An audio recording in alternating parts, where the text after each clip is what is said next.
Assalamualaikum.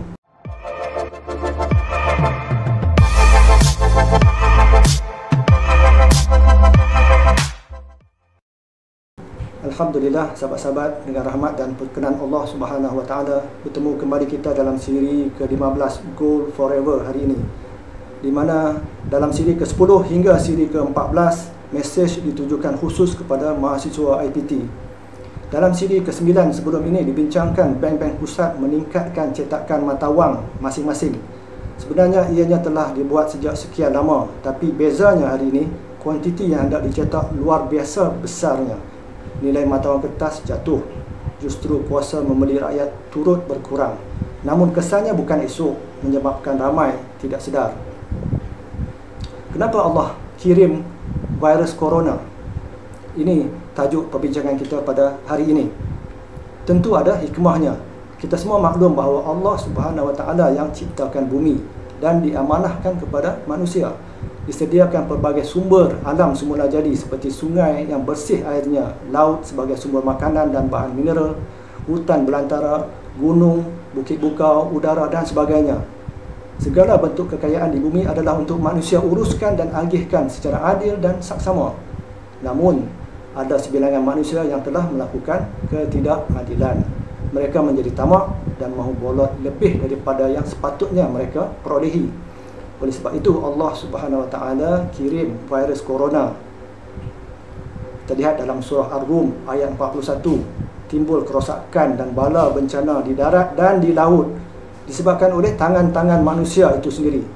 Justru saya berpandangan salah satu sebab utamanya ialah sebagai menegur dan membetulkan kerosakan yang dilakukan dalam dunia korporat.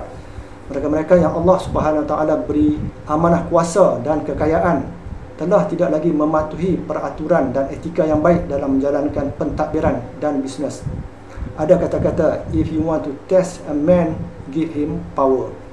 Inilah yang kita sedang saksikan, rupa sebenar manusia menjelma setelah mendapat kuasa. Kita boleh lihat dalam berita media bahawa berlaku skandal yang bertali arus hampir setiap minggu, jika pun tidak setiap hari. Jumlah wang yang besar terlibat yang kadang-kadang tidak terfikir oleh akal. Rujuk pada paparan The Star pada tahun 2014, tajuknya rasuah, salah guna kuasa, skandal menjadi biasa di Malaysia. Dan salah guna kuasa ini sedang meningkat. Ianya meningkat dalam kadar lebih kurang 100% dalam tempoh 3 tahun sebelum 2014. Peningkatan yang sangat besar. Rujuk paparan seterusnya, kertas kerja yang dibentangkan oleh penyelidik daripada UMT dan Sunway University. Kajian ini dilakukan pada tahun 2019 melibatkan lebih 1,000 buah syarikat korporat yang besar yang tersenarai di Bursa Malaysia. Ianya berkaitan dengan amalan etika dalam dunia korporat. Ada dua perkara yang digariskan tersebut. Satunya amalan tidak beretika dan kurang telus dalam dunia korporat, dan yang keduanya cadangan yang dikemukakan supaya tindakan oleh pihak berkuasa diambil. Sedihnya perkara ini masih berlaku, malah semakin berleluasa. Kita lihat pula financial scandal. Saya berikan contoh di negara jiran kita, Singapura.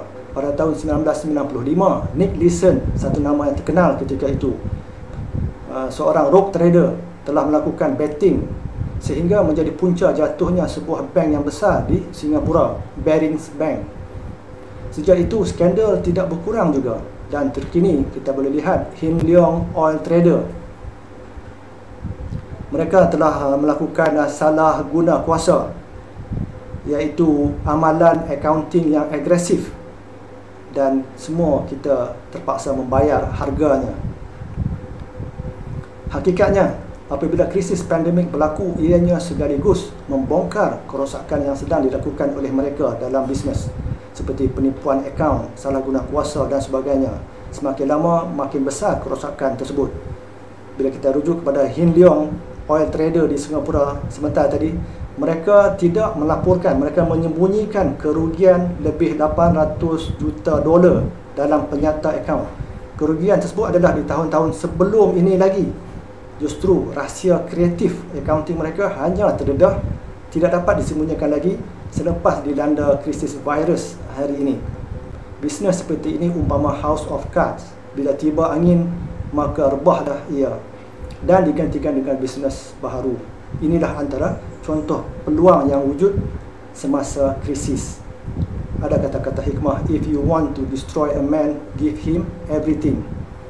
Terlalu banyak skandal dalam dunia korporat di seluruh pelosok bumi ini melibatkan jumlah wang yang besar akibat tangan-tangan manusia. Persis amaran oleh Allah Subhanahu wa taala dalam surah Ar-Rum ayat 41 tersebut. Ironinya, apabila malapetaka turun melalui COVID-19, ianya memberi kesan kepada semua, bukan hanya mereka dalam korporat yang terpalit skandal sahaja.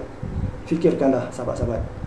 InsyaAllah berjumpa lagi kita di sesi perkongsian yang akan datang dalam siri Gold Forever ini. Nantikan sesi berikutnya. Assalamualaikum warahmatullahi wabarakatuh.